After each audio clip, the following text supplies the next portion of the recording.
presented by YTV Shows with me, your host, Swechhya Sangroula. On this show, where we create a platform to think and talk about foreign policy from a holistic perspective.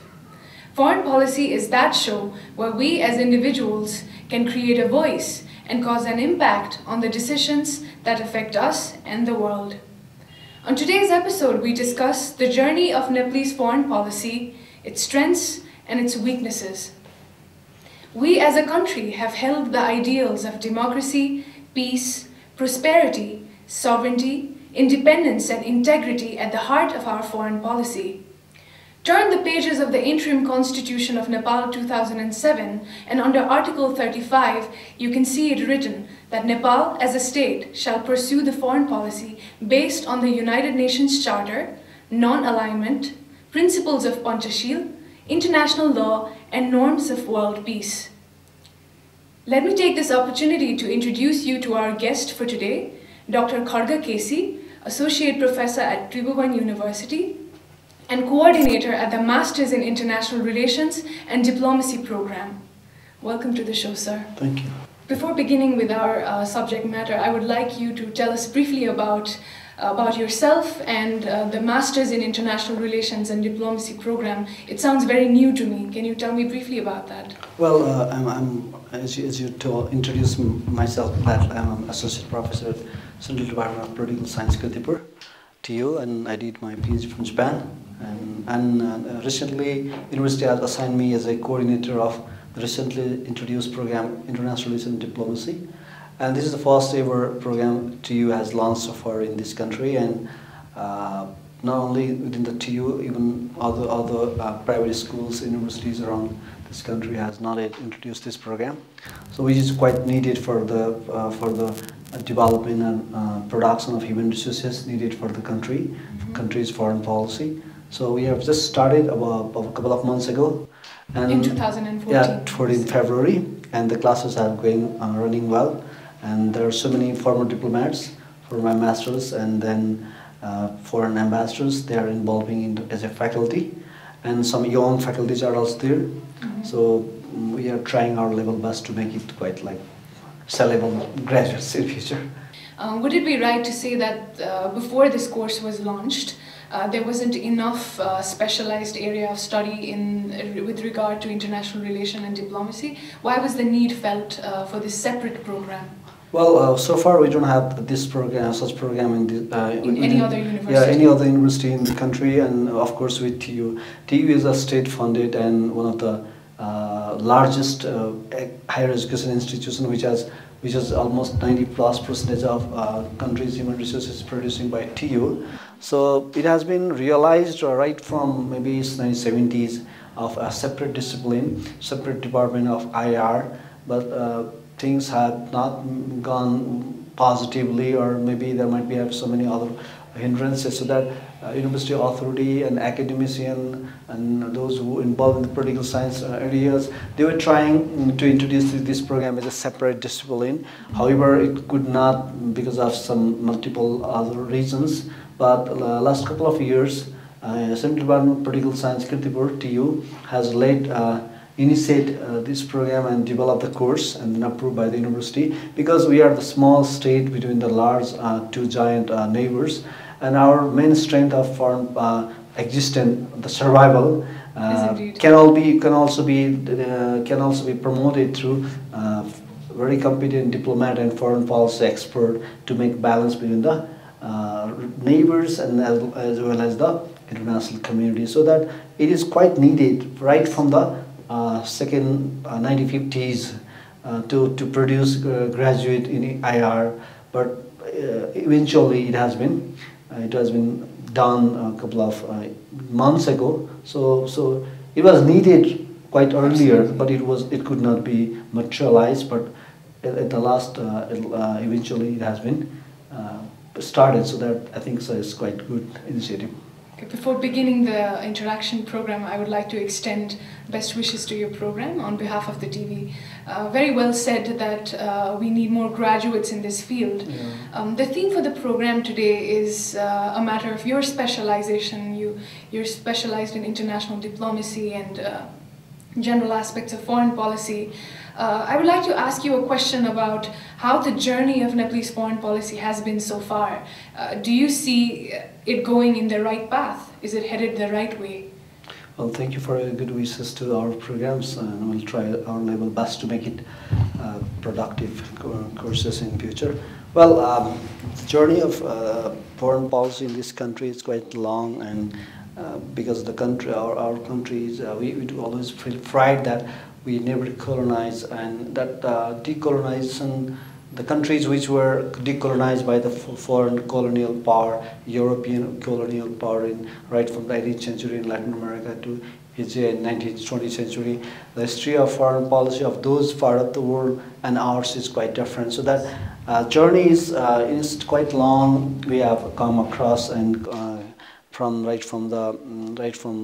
Lichivi era, when King Angsubarma started our relations with northern neighbors, getting married his own daughters, Bhikuti, to Tibetan prince, and of course in south, right from the 2,500 years ago, when there was a king in Lumbini, the father of Gautam Buddha.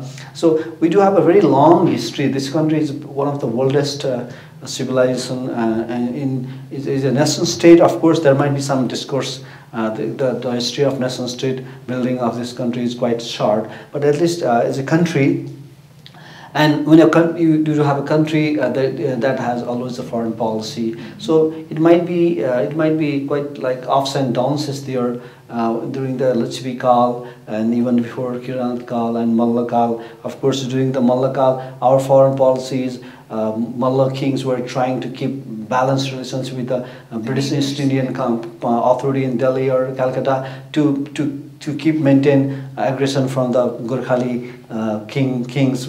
Indeed, that was a tactic. Tactical, strategical. To save our sovereignty. It's interesting that you say that all those historical attempts that were made indeed played a part in leading us to believe, and it's a truth, that Nepal was never colonized. There might be several other regions. Because of that, we could not, we should not have colonized by the British colonial power. So there might be so many other regions. However, one of the important reasons is that somehow our predecessors, our immediate rulers, they did have really kind of balanced foreign policy. On the one hand, of course, during the Ranas always tried to please the British Empire, British colonial power. Even by sending the troops in Lucknow in 1856, Jangawadri himself went to please the British to suppress the Lucknow Mutiny, and there are so many other attempts made for the first time in 1923. Nepal was recognized as sovereign state by the British East India Company during the time of Chandra Shamsher. 23. So after 1816, there are the kind of like a paradigm shift after 1816, Sugoli Sandhi. Before Sugoli Sandhi and after Sugoli Sandhi. After Sugoli Sandhi to 1923, and since from 1923 to 1950. We can break the our relationship with largely interacted with the southern border. North, of course, as I told you that during the Angsubarma's time, since then we do have kind of like relationship with the northern neighbors, and in between we did have a war also with Tibet, and we prevailed over Tibet quite a couple of times, and later at the end we had a treaty with Tibetan in 1846. So largely not because of having a strong military strength and economic strength. We did save this country because of our not that much smartest, but at least kind of like successful foreign policy in what we have to contend, in a sense, in my perspective. So would it be fair to say then that those ancient rulers indeed had a skill of diplomacy and were dependent on most of those abilities to keep the sovereignty intact? I think this would be a very good example in modern day scenario, the kind of tactfulness with which the ancient rulers tried to preserve the national integrity and sovereignty. I'd like to lead this conversation to the modern day scenario. Well, I think they were not that much like trained diplomat. Indeed, not yeah, we trained. couldn't expect Yes. that. Of course, in Europe, right from the 12th century, they did have university system, and people were trained in the university for diplomacy and international relations. But compared to those part of the world, we didn't have that much higher education system. But they did at least a kind of survival diplomacy to survive this country. They did try their level best to maintain balanced relation with our neighbors. I mean, there was a colonial era before 1950, and during that time, we cannot like acclaim and appreciate every attempts done by our like traditional rulers and then kings and maharajas. They did have maintain very balanced relationship for the sake of their regime protection. At least for in the name of protection of their regime from the internal threat to cope up with internal threat or external aggression, they tried kind of like balance foreign policy for the survival of the country and moreover for the continuity of their own regime, so that we can appreciate them in that sense. But we cannot say that they did really wonderful. There were so many lapses done by on our part as well while dealing with the neighbors and then foreign powers during the Brahmanas, during the king's time, and even before that in Sigoli Treaty. So there were so many lapses happen. You've started with a very positive note, I must say. But in the modern era, however, sir, do you think survival diplomacy, it's believed that it's not enough, that there are more modern forms of diplomatic efforts, such as the concept of economic diplomacy, military diplomacy, all those are involved. Do you think Nepalese foreign policy has gotten beyond that traditional survival diplomacy? Have we done much in the other front? Well, I do believe on your conviction. Of course, that is needed for the country as well. But you know, things is first we need to survive, and then we should be stabilized, and then we seek something better compared to our neighbors. So, in the context of this country, even today, well, as you talked about Crimea a while ago, still there are so many like threat might be addressed to survive the territorial integrity, independence and sovereignty of this country. Because while talking about foreign policy, you always should talk related with the national interest. There are two types of national interest. One is a vital national interest and the secondary one. While talking about vital national interest, to protect the country's sovereignty, territorial integrity, independence, and then the security of the citizen. This is the vital national interest. Of course, this is kind of like correlated with survival as well.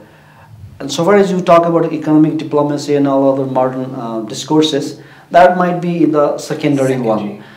When you have a threat, even in the primary one or vital national interest, then you cannot talk much about secondary one. First, you need to protect yourself, and then you will try to be a prosperous. So that we need to of course, in 21st century there might not be happen. Hopefully, kind of like territorial aggression by the neighbors and then foreign powers. So that at least we are safe. This is kind of like just coincidentally, but psychologically and physically, we need we cannot be a militarily strong state here, major power, strong power, because we are located, our geopolitics and geostrategic location is very sensitive. So that what we can do that, well, economic diplomacy to keep the house in order is the primary priority of this country. We should establish, which is make a stable democracy. We should make a democratic institution and then functioning democratic institution, and afterwards, for that we need foreign aid or foreign support. With that we can transform our economic structure. And economic diplomacy comes after we survive, after we can maintain our very fundamental domestic orders. Yeah, of course we cannot wait for a long while. Keep talking about stability and stability. Even if we do have instability, we should try our level best to make to convince, to persuade, to request our foreign friendly countries and neighbors that we need to develop our country. We need to transform economically so that our peoples can be they can be more confident. They can be more confident, and because unless and until you cannot protect your citizen, yes. And you while talking about the diplomacy and then economic diplomacy and foreign policy, first you should keep your house in order.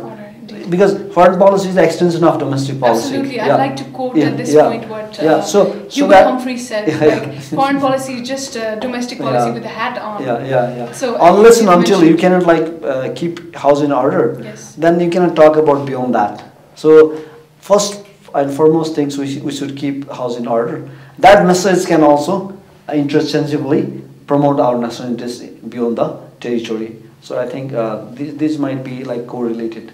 I have a question that is a little interesting in a sense that I have just mentioned that in the interim constitution of Nepal in Article 35, they have a very beautiful language that says Nepal shall pursue its foreign policy. They have everything in it. Yeah. Panchashil, they have United Nations Charter.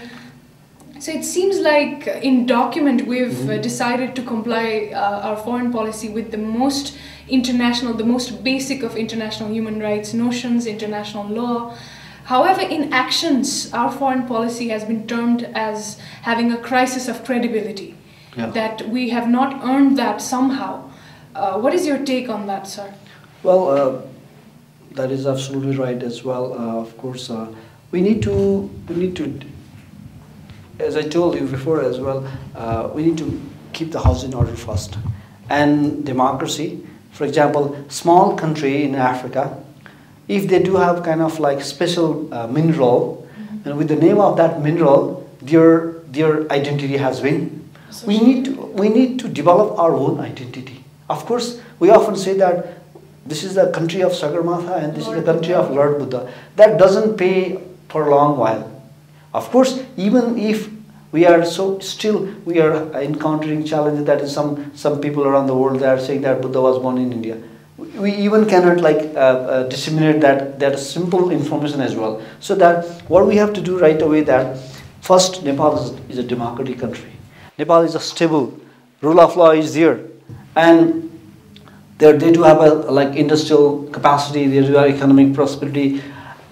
We need to develop our identity first. And identity through democratic constitution, identity through development, identity through our per capita income. So that will be a really kind of message to promote our national interest in abroad. So in the meantime, of course, you need to have a competent diplomat. You need to have, this is a secondary in my perspective, because first, what kind of country is Nepal? That identity should be made. We have just $250 per capita income so far. Even if you might have $10,000 individually, but that doesn't make any sense. When your country is only below $250 per capita income, and the rest of the world see that you are the poorest of the poor. Mm-hmm. When you cannot develop yourself, socioeconomic status, and your stable identity, democratic identity, then that will give a message to the outside world that when you sit in the negotiation table to the foreign partners, and then you can have a kind of confidence to dialogue with them. You can develop your bargaining power. So to develop your bargaining power, first you should have kind of we do have a very wonderful history. We are independent sovereign state for a long while. So that we feel always right. Message. So for disseminating a message, always our socioeconomic political stability is quite important.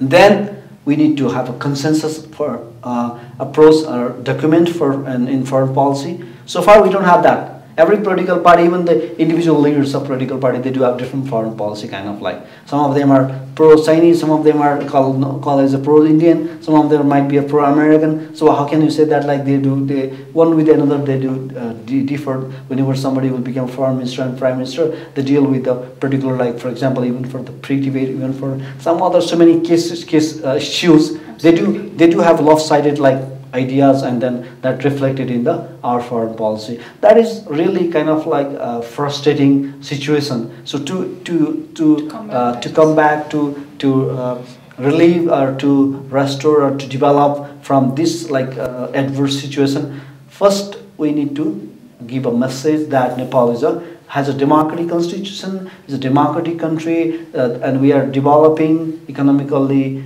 we are progressing. That kind of message we need to disseminate to the outside world, and then we need to develop a policy back in home, and that policy should be disseminated through our competent diplomat. Diplomats, indeed. Thank you so much for coming to our show and talking about the journey of Nepalese politics, foreign policy, and its strengths and weaknesses. Thank you so much, and all the best again for your program. Thank you very much. Thank you for inviting me here.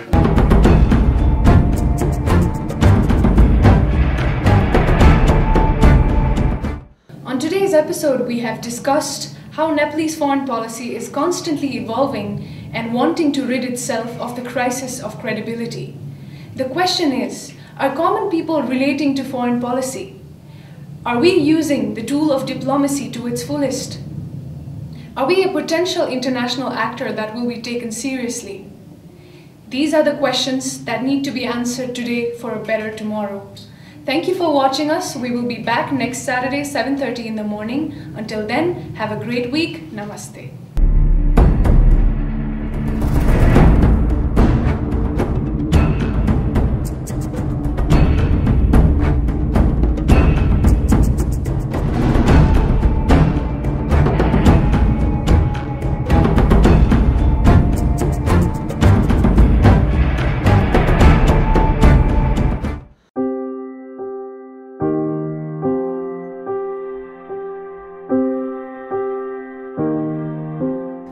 नमस्कार, म हुँ जयकान्त राउत। मैले 2067 सालमा जापानको Chiba विश्वविद्यालयबाट च्याउ विज्ञानमा PhD गरी हाल मुलुकमा च्याउको समग्र विकास र विस्तारको लागि क्रियाशील रहेको छु। र यसै क्रममा हामीले यो अनलाइन कोर्सको विकास गरेका छौँ र यो कोर्सले च्याउमा अभिरुचि राख्ने जो कोहीलाई पनि आधारभूत ज्ञान र सिप प्रदान गर्नुको साथै एउटा सबल र सफल च्याउ व्यवसायी बन्न अभिप्रेरित गर्नेछ भन्ने हामीले आशा राखेका छौँ। यस कोर्समा प्रस्तुत गरिने विषयवस्तुहरू यस प्रकार रहेका छन्: च्याउको सामान्य परिचय, च्याउको महत्त्व, विषालु च्याउ, च्याउ खेती प्रविधि, स्पनको सामान्य परिचय, कन्या च्याउको खेती प्रविधि, कन्या च्याउ उत्पादनको आर्थिक विश्लेषण, च्याउमा लाग्ने विभिन्न रोग तथा किराको व्यवस्थापन र च्याउ उत्पादन उपरान्तका प्रविधि।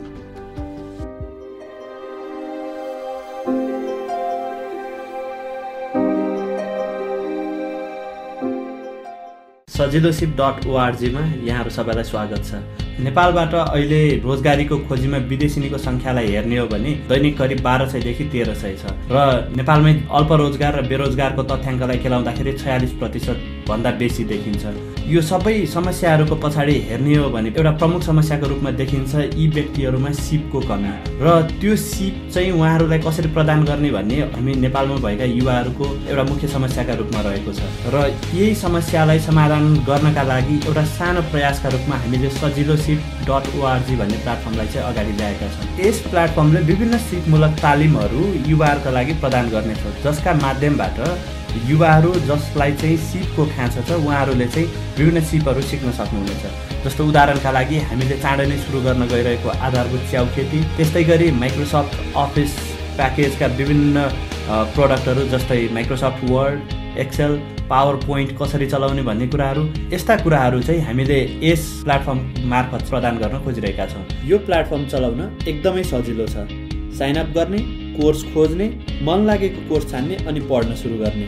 सजिलो सिप चलाउन निकै सजिलो छ। यो तपाईँले आफूलाई मन लागेको डिभाइसमा चलाउन सक्नुहुन्छ, चाहे त्यो कम्प्युटर होस्, चाहे त्यो ट्याब्लेट होस् या मोबाइल नै होस्। यस प्लेटफर्मबाट प्रदान गरिने तालिमहरू नेपाली भाषामा हुनेछन्, जसले गर्दाखेरि हामीले बुझ्न र सिक्न अझै सजिलो हुनेछ भन्ने हामीले विश्वास लिएका छौँ। सजिलो सिप मार्फत आधारभूत च्याउ खेतीका उत्कृष्ट 5 सहभागीलाई तालिम पश्चात आफ्नै च्याउ खेती सञ्चालन गर्नका लागि रु 10,000 प्रति व्यक्तिका दरले उपलब्ध समेत गराइनेछ। आउनुहोस्, सिक्ने अनि सिकाउने यो नयाँ माध्यममा हामी सँगै अगाडि बढौँ।